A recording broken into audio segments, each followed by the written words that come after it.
Jerry Ellerton, age 21. Single, picture of the average American young man, full of confidence and high hopes, trying to find a place for himself in life? Perhaps.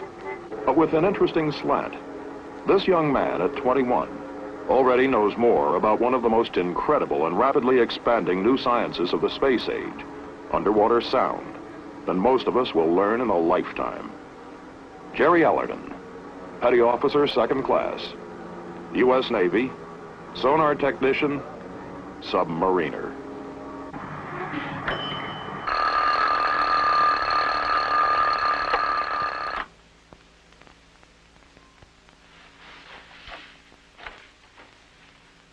Ted Thatcher, age 31. Married, father of 2, a shortstop, and a ballet dancer. Life for Ted and Mary Thatcher is not too different from life for thousands of other young married couples. They coach the Little League, worry about finances, do the housework, and support the PTA. In his job as diving officer aboard one of America's newest fast-attack submarines, he takes a step or two beyond the responsibilities of the average man. Ted Thatcher, Lieutenant, U.S. Navy, submariner. Please, yeah.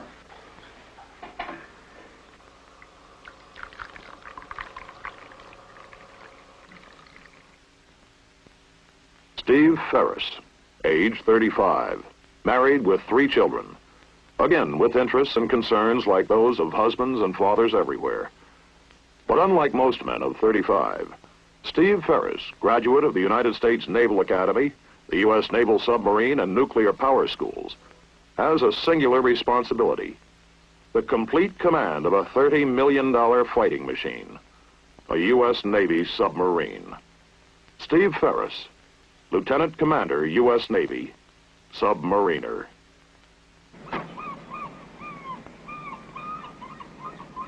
Ed Corbin, age?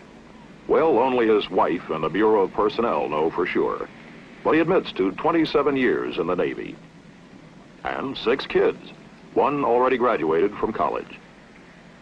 Ed could have chosen a less hazardous life as a plant foreman or a construction supervisor maybe, or almost any white-collar job you want to name. But Ed Corbin has been in submarines since World War II. On purpose. Because he likes it. And because he thinks it's worthwhile. Going to sea is nothing new for Ed, or for his family. The routine is so familiar that the kids usually don't even make it down to the pier anymore. Ed Corbin, Master Chief Petty Officer, U.S. Navy, submariner. This is about these men. The Ed Corbins, the Ted Thatchers, and the Jerry Ellertons. Of many ranks and ratings at bases throughout the world.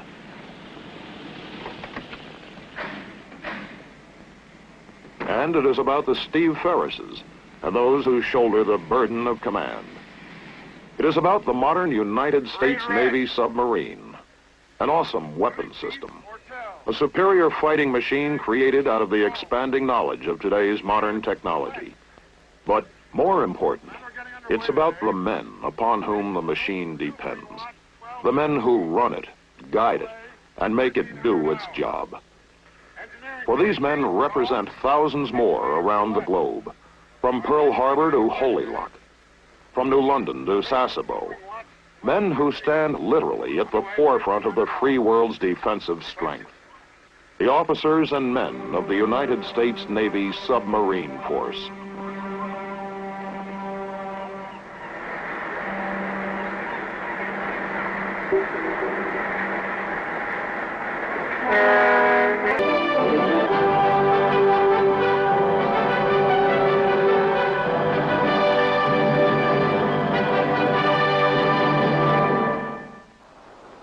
Today, with many eyes turned outward, toward the outer space away from Earth, some men have turned their attention toward an inner space beneath the surface of the seas.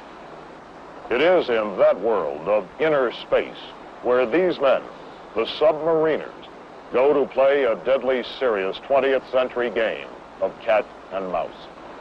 In the years since World War II, the rapid development of underwater technologies has thrust the submarine into the forefront of the naval balance of power.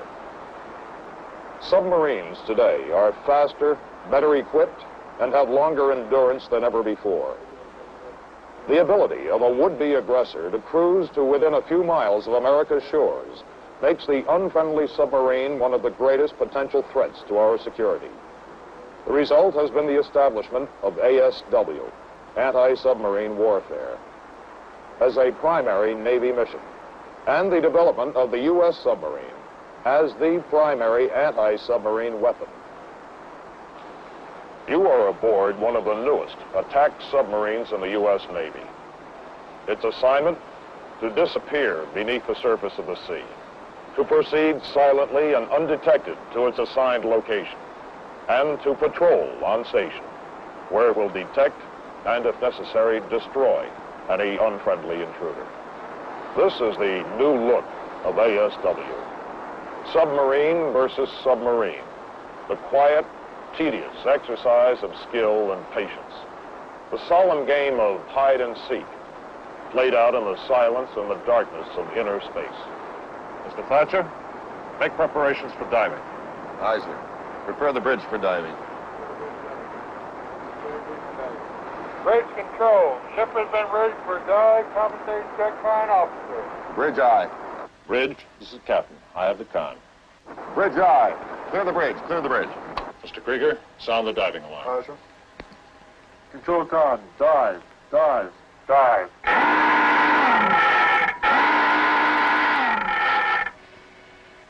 I'll ahead 2/3. 2/3. Bring out the bow plane. Bring out the bow plane, Judge. 2/3. Straight board, sir. Straight forward aye. John, control. Straight board. Very well. Make your depth 200 feet. 200 feet aye. Make a depth 200 feet. 200 feet, aye, sir. 5 degree down, bubble. 5 degrees down. Open the depth.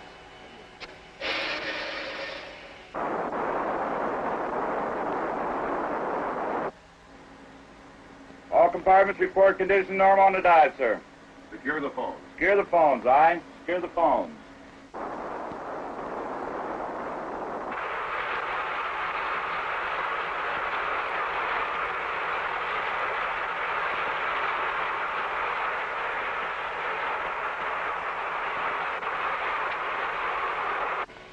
All right, ease your bubble. Here's my bubble line. Steady on depth 200. Stay on depth 200 feet, guys. At 200 feet, sir. Aye. Mr. Krieger, take the con. The course is south, speed 3 knots, depth 200 feet. Course south, speed 3 knots, depth 200 feet. I have the con, sir. For all intents and purposes, we have disappeared. Once she descends below the surface, the submarine loses contact with the world above. She is cut off from the familiar means of surface communications by the opaque water around her. But that's the way the submarine wants it. For of all her weapons, the greatest is her stealth, her invisibility, her ability to move undetected wherever she wishes, extending naval power even into enemy-controlled waters, where air and surface forces cannot retain control. One invention has had a special role in vastly improving the submarine's underwater capability. This is sonar, the underwater eyes and ears of the submerged submarine, product of one of the most intensive development programs of the post-war years. With extensive training, long hours of practice, and perhaps a little imagination, the skillful sonar operator can learn the distinguishing characteristics of the sounds that fill the seas around him. I guess the most amazing thing about underwater sound is how much noise there is in the water. You know, sound has been known to travel as far as 3,000 nautical miles through the water, even more. Somebody once described the ocean depths as a huge, almost unexplored jungle with mountain ranges, canyons, populated with strange creatures, and with all kinds of noises racketing through it. Actually, the air in our atmosphere is a fluid, just like the sea. but the water is much more dense, so sound can travel further in water. Although you can't see them, there are several arrays of hydrophones on the outside of the submarine hull to pick up the sound. Then the sonar equipment amplifies it so that we can hear it better, identify it, and tell where it's coming from. It's a funny thing, but after a while you can almost see with your ears the things that are moving in the water around you. Whales. A whole school of them. I never realized there were so many whales in the ocean. That's a merchantman, probably an antique. She's probably giving it everything she's got and making about 8 knots. There's a porpoise. Scientists believe they can actually talk to one another. The modern submariner, a new breed, young, technically oriented, some trained for as long as 2 years to the equivalent of a $20,000 education. But the submariner certainly is not just one man or type of man. There's much more to the story which should be told. The Navy, with nearly 200 years of superiority on the seas, is rich with history and tradition. The accomplishments of today are, of course, the result of yesterday's labor in the submarine service, just as anywhere else.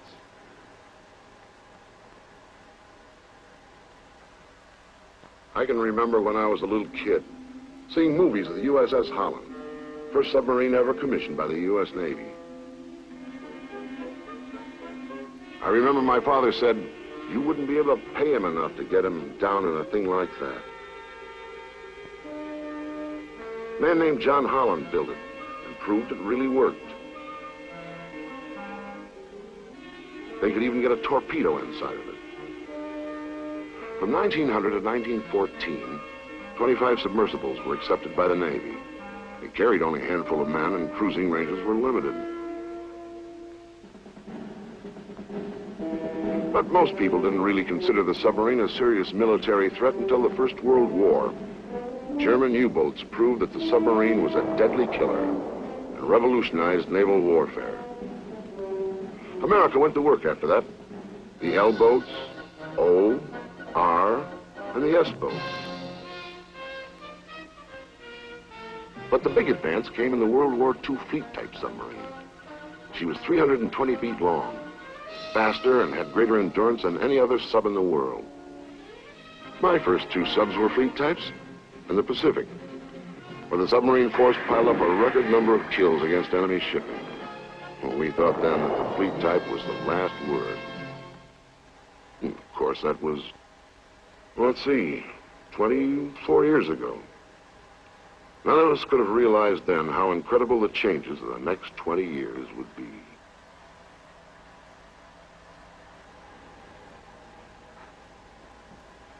The changes in submarining in the years since the Second World War have indeed been incredible. First, the snorkel, then nuclear power and revolutionary new hull designs. In general, as improvements were made, the hulls got larger and roomier, and consideration was given to habitability during design and construction. It is not an oversimplification to say that the submariner's life, like anyone else's, is divided between eating, sleeping, and relaxing on the one hand, work on the other. It's just that his work is of a rather momentous nature, and a great deal of our future depends on how well he does it. Man battle station's torpedo. Man battle station's torpedo. It has been said that there is more science packed into a submarine per cubic inch than into any other warship. At no time does the full scientific and technological potential of the submarine come into play as it does during a fighting situation. Our submarine has been assigned to set up a designated zone of defense. This zone will be invaded by a submarine playing the role of a hostile intruder. Our mission? To discover his intrusion, pinpoint him, and simulate his destruction. Con sonar, I have a contact on the ROA to you. bearing 120, drawing right.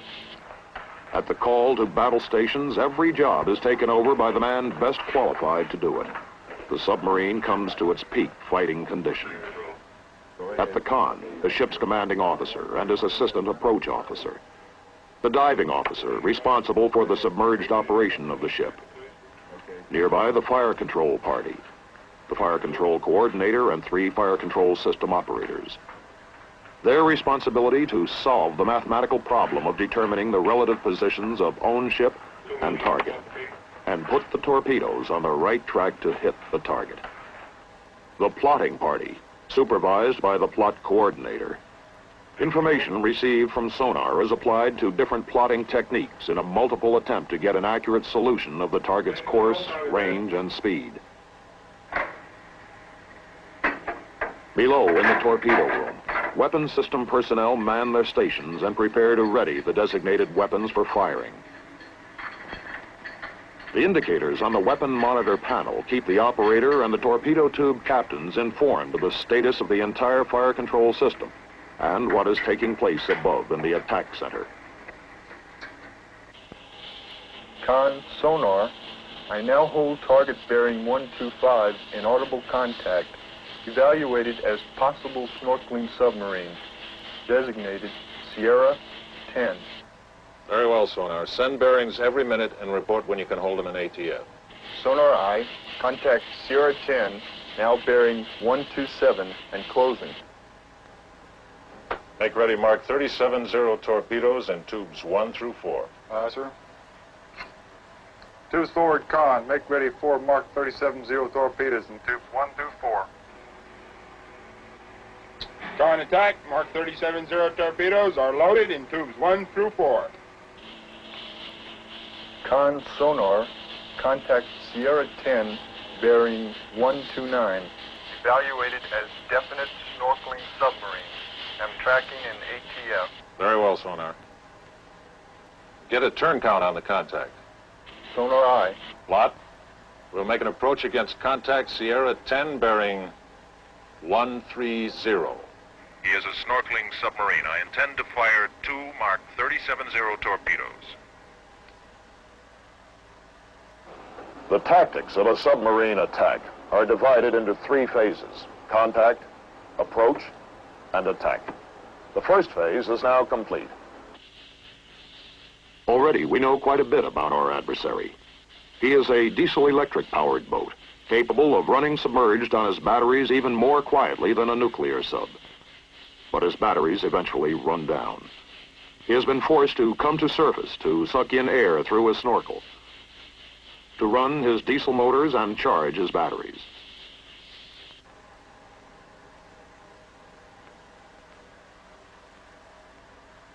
Now, in the approach phase, careful analysis of sonar information begins to reveal the position and motion of the target. The plotting party and the fire control party, using the sonar measurements, begin to pinpoint a target they cannot even see. Slowly, as we move closer and closer to the target, the information is modified, refined, becomes more and more exact. As the solution begins to look good, the final settings are made in the torpedoes. Set medium speed, normal search pattern with running depth 60 feet. And the tubes are made ready for launching.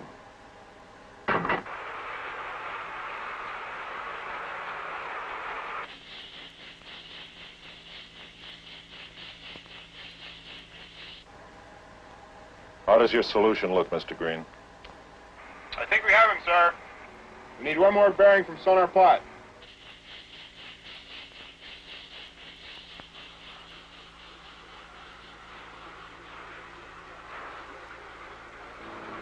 Con, sonar, contact has secured snorkeling.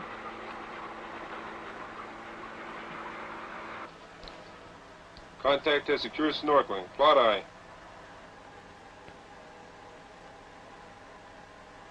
Con, sonar, contact is cavitating. Sounds like he's going deep.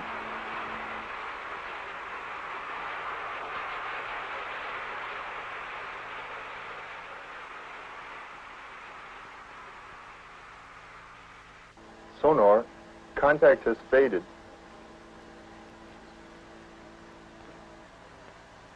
Sonar, shift to manual tracking and search 30 degrees around last contact. Sonar aye.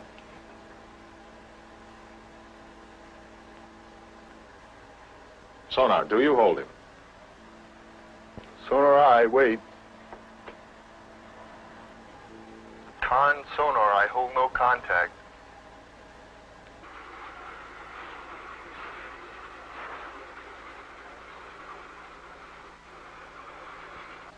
Sonar holds no contact. Plot aye.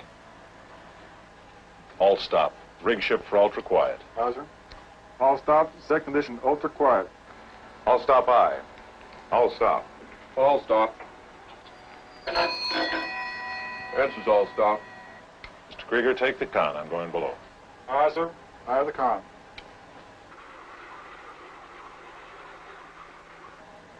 Moments before the fire control solution is solved, the enemy stops snorkeling and goes deep. Running on battery power, he is almost noiseless. Our strategy? Hover silently so that the enemy won't know we have heard him. Wait for him to give himself away. We picked him up here, snorkeling, Captain, and followed him to here. When he dove, he must have gone right ahead this way, Captain. He could be making a run for it here, Captain. He's got a full charge in his batteries. He may go deep and sneak by us. Right. We probably had him just as he was completing his charge. That means he'll be good for several hours. But he'll have to go slower. We'll hear him. Now, my guess is, if we ease over this way, we should pick him up about here, right after lunch. Yes, sir.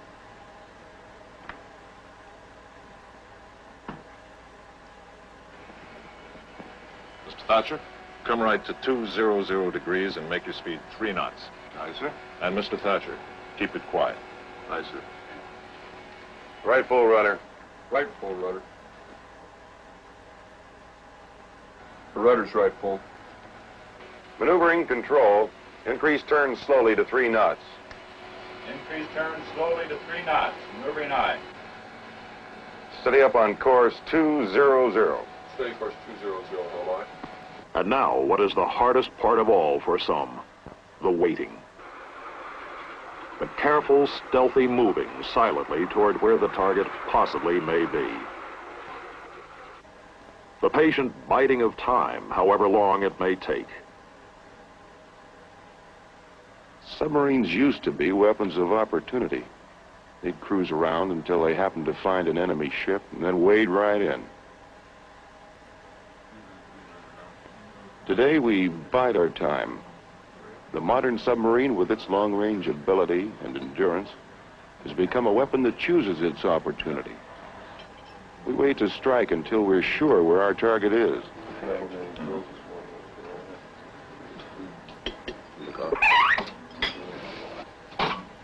Captain, pass a word to man battle stations. I have him again. Snorkeling. Same contact we had this morning. Let's get him this time.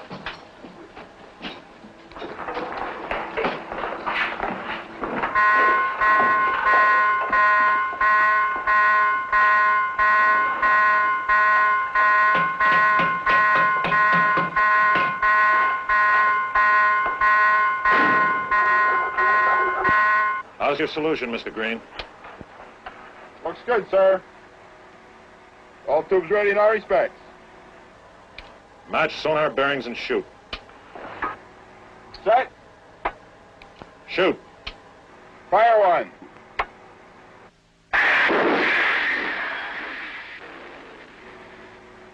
Set. Shoot. Fire two. In an exercise firing of this kind, the target is notified by underwater telephone as soon as the torpedoes are fired. Notify Rum Runner the units are away. Aye, aye, sir. Run, runner. This is Tabasco. 2 acoustic units away. Time, 1240 hours. Out. Again, nothing to do but wait. The torpedoes will take several minutes to reach the target. If they are on their mark, The target will hear them and report the outcome of the attack over the underwater phone.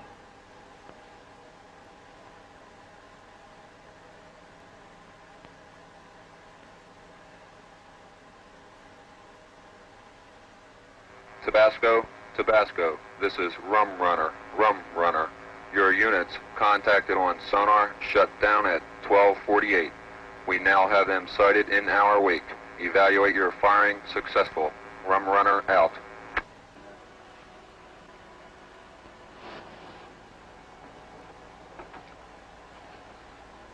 For these men, the successful completion of this mission, even though it was just an exercise, is of most critical importance. For they are practicing the skills they may someday be called upon to use in earnest, skills upon which a great deal may depend. They are working in a new dimension, under a new discipline, and armed with a host of new technologies, which even the visionary builders of America's first submarine, the Holland, could never have imagined. Nuclear power, revolutionizer of naval strategy, giving birth to what had never been possible before, a true submarine, and the accessories which interlock to make the modern nuclear submarine the finest and most sophisticated weapon system in the fleet. The newest and finest sonar equipment, fire control systems computerized and automated, plus the silent propulsion systems and hydrodynamically streamlined new hull shapes, which provide stealth, speed, and maneuverability.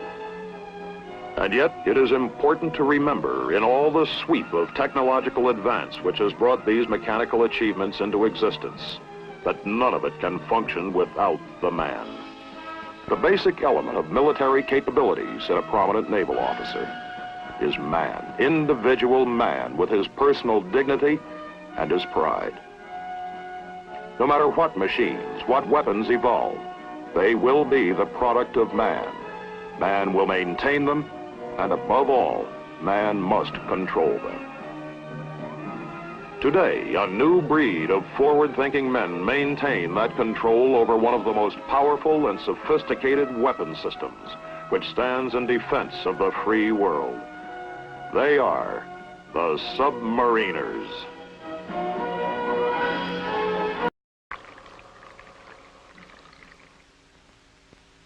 Steve Ferris, age 35, married with 3 children, again with interests and concerns like those of husbands and fathers everywhere.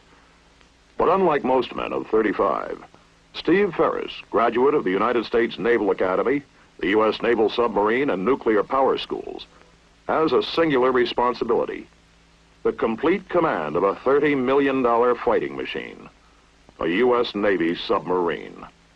Steve Ferris, Lieutenant Commander, U.S. Navy, Submariner.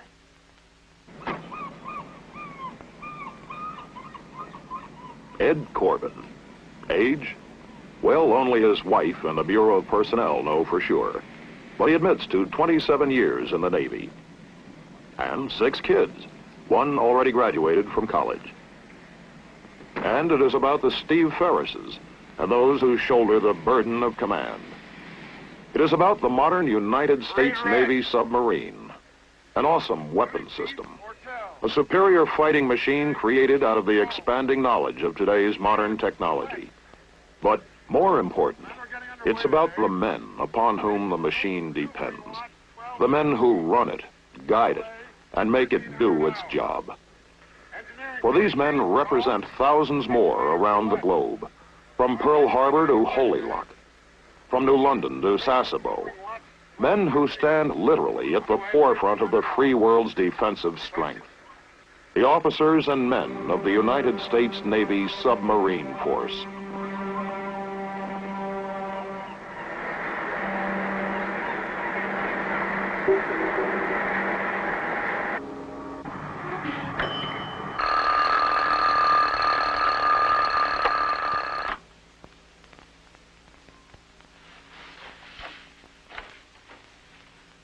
Ted Thatcher, age 31. Married, father of 2, a shortstop, and a ballet dancer. Life for Ted and Mary Thatcher is not too different from life for thousands of other young married couples. They coach the Little League, worry about finances, do the housework, and support the PTA. In his job as diving officer aboard one of America's newest fast-attack submarines, he takes a step or two beyond the responsibilities of the average man. Ted Thatcher, Lieutenant, U.S. Navy, submariner. Please, yeah.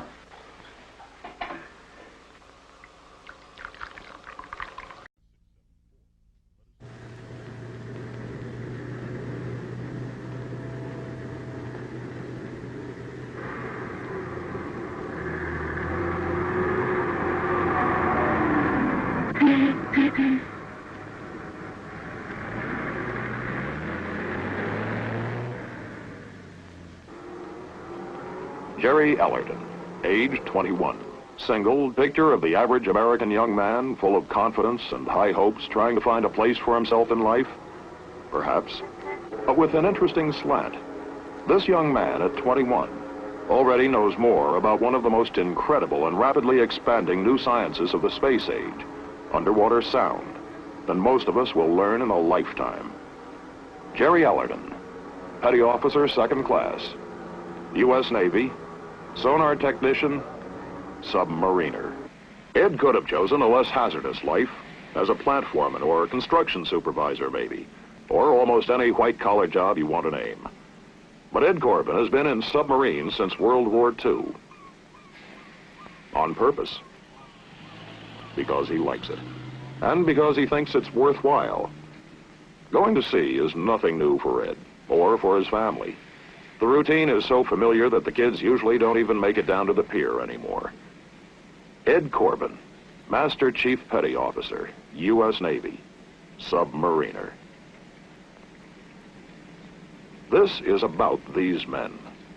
The Ed Corbins, the Ted Thatchers, and the Jerry Ellertons.